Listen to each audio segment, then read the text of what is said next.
You wouldn't know it by looking at it, but this tranquil little island has seen its share of drama. It rises above some of the most dangerous waters in the world, where powerful gales have claimed more than 8,000 ships. Welcome to the Great Lakes. This is Round Island, in the middle of St. Mary's River, where Lake Superior drains into Lake Huron off the coast of Michigan.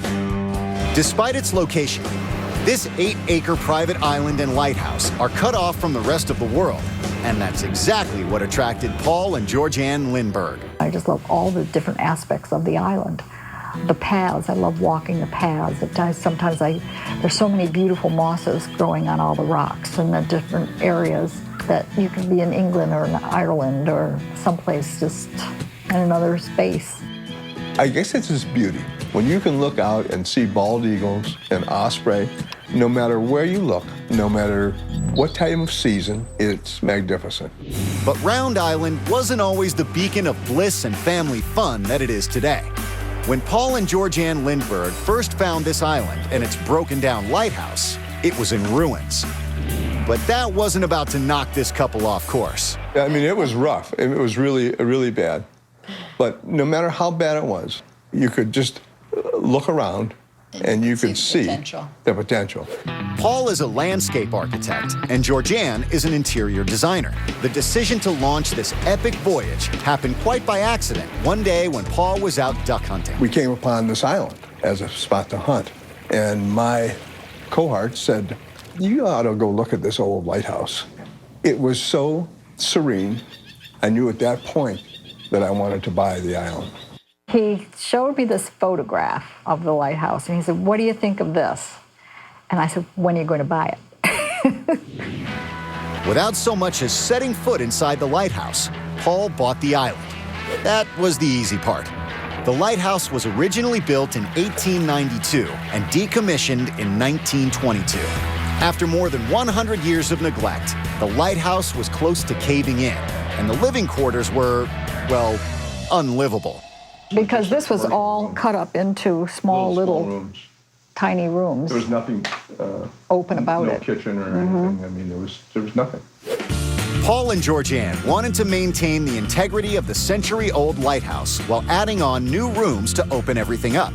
They wanted a modern kitchen with a large living space, a master bedroom and bathroom suite, 2 additional bathrooms, and 2 guest bedrooms. They had to secure permits from 12 different government agencies, but getting the building materials out to this remote island was an even bigger challenge. All the shingles, all the glass for all the showers, all the marble tops, all the roof trusses. I mean, thousands and thousands of linear feet of lumber. Everything has to be thought in advance. We have to transport every bit of building material here to the island. To save money, Paul and Georgianne bought their own pontoon boat and transported 90% of the materials themselves. It was treacherous business. The pontoon was often no match for those notorious storms. And there are 6-7 foot waves out here if you get a right wind. I can remember going back on one, and the pontoon actually dove in the water and buried the nose, and it popped back up. But we had to stay here until the storm subsided. It was lots of scary trips over. Getting everything done took 3 years. When the Lindberghs bought the island, there was no electricity. So they laid a 4-mile-long cable across the river floor all the way from the mainland. The cost to turn on the lights, $100,000. Next problem, turning on the faucets. Even though the island is surrounded by fresh water, it had no running water. So the Lindberghs built their own water treatment plant in the basement, a space that Paul can only access through a secret trap door in the kitchen floor. When your only way on or off the island is by pontoon, you have one shot at getting the grocery shopping right. Yes, you don't want to forget something, especially if you're having guests.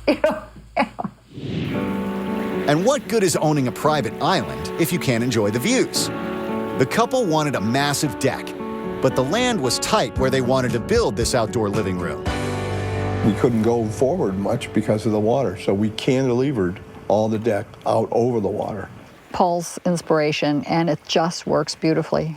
We have 2 different dining areas and many different seating areas. And then that way you can get in or out of the sun, whichever you prefer, or in or out of the wind. Round Island is on a major Great Lakes shipping lane, and the deck provides the perfect spot to watch the 1,000-foot-long freighters that pass by constantly. Yeah, I always salute them. Irish she blows. And if they're lucky, this happens. To be able to get a nice salute from a big freighter like that it's quite gratifying to me. The couple was determined to keep the lantern room intact. The lighthouse keeper would come and, of course, maintain it, make sure it was lit day and night, especially during the fog. And up at the very top is a lightning rod. And with the cables that are still used today, that keeps the lighthouse safe from electrical charges from storms. This island is a refuge for birds, so Paul left most of the island as is, simply adding pathways through the woods that dominate this 8-acre island. But closer to the house, he wanted a lawn and garden. But standing in his way were thousands and thousands of rocks. I mean, we moved a lot of rock. I can't tell you how many thousands of tons. Doing it the old-fashioned way would have been impossible. So Paul invented and patented a brand new piece of equipment he calls the rock jaw. It's like a pair of tongs. You can hook it up to any lifting device with a small section of chain, put it around the rock, and the bigger the rock, the more it grips. And as soon as you set it down, it releases the tongs, and that's it. That's how we moved every rock here. The rock jaw allowed Paul to clear the land in record time, and now he sells the devices all over the country. Transforming this once desolate rocky island and its crumbling lighthouse into the exclusive private retreat it is today was nearly impossible. You know, it's tenacity. It's tenacity. Tenacity more than anything. You know, you get the mindset that you're going to finish this no matter what. Going to sleep, I hear the cry of the osprey. It's unbelievable. It really is amazing. If you want shopping malls and whatever, then this is not your spot. If you want peace, serenity, spot to reflect, and want constant beauty, night and day, with always a changing look, then this might be it. So what does it cost to preserve a piece of history and carve out your own beacon of bliss in one of America's most epic waterways? The price of paradise is next. A Great Lakes lighthouse and private island, transformed from rocky and ragged to sensational and serene. It took 3 years for this tenacious couple to carve out this beacon of bliss that today shines at $2.5 million.